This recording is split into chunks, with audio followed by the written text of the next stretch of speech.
Hi, everyone. Welcome to this week's market update. I'm here with Eric Anderson. Eric, this week was anything but quiet. Let's start with the big one. What's happening in the Middle East?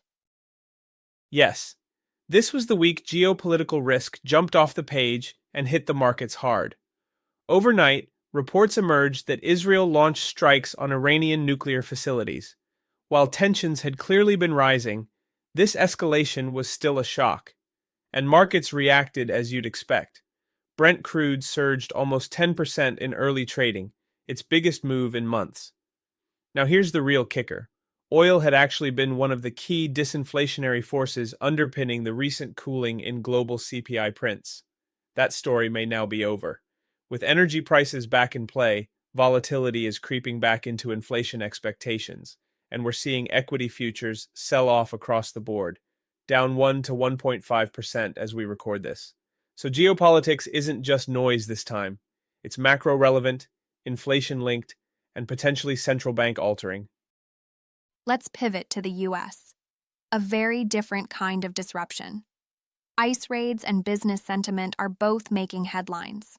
What's the story? This one is flying under the radar, but it matters.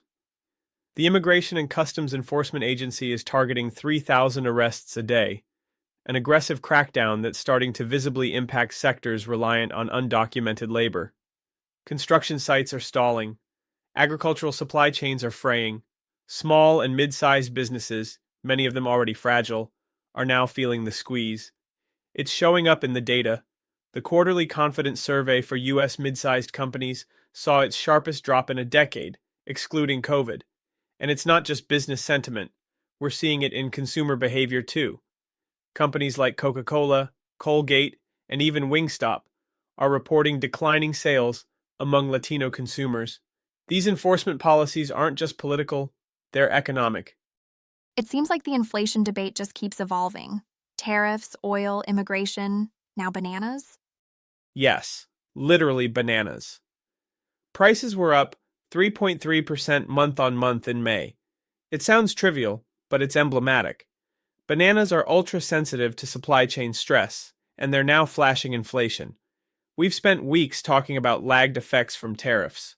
Well, this is what the early stage impact looks like. Perishable goods get hit first.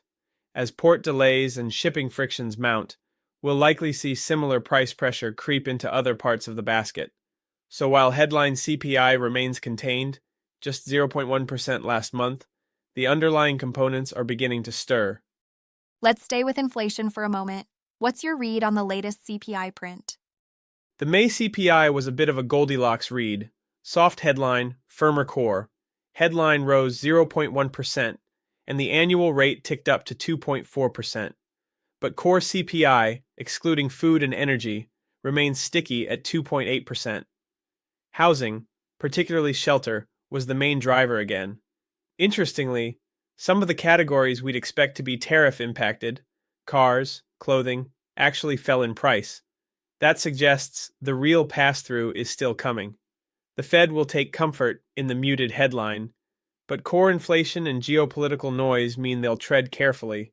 Markets still expect a cut by September, but the path just got a bit bumpier. What about global investor flows? Are we seeing any clear preferences?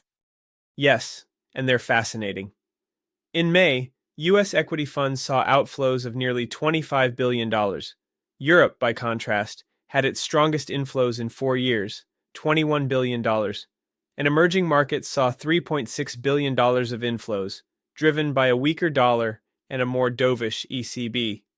It's a reminder that capital is mobile and increasingly looking for policy clarity and valuation upside. Europe is benefiting from falling inflation and a more benign macro backdrop. EM is back on the radar, and the US, despite its dominance, is starting to see fatigue. That's it for this week. Stay tuned for more insights next time.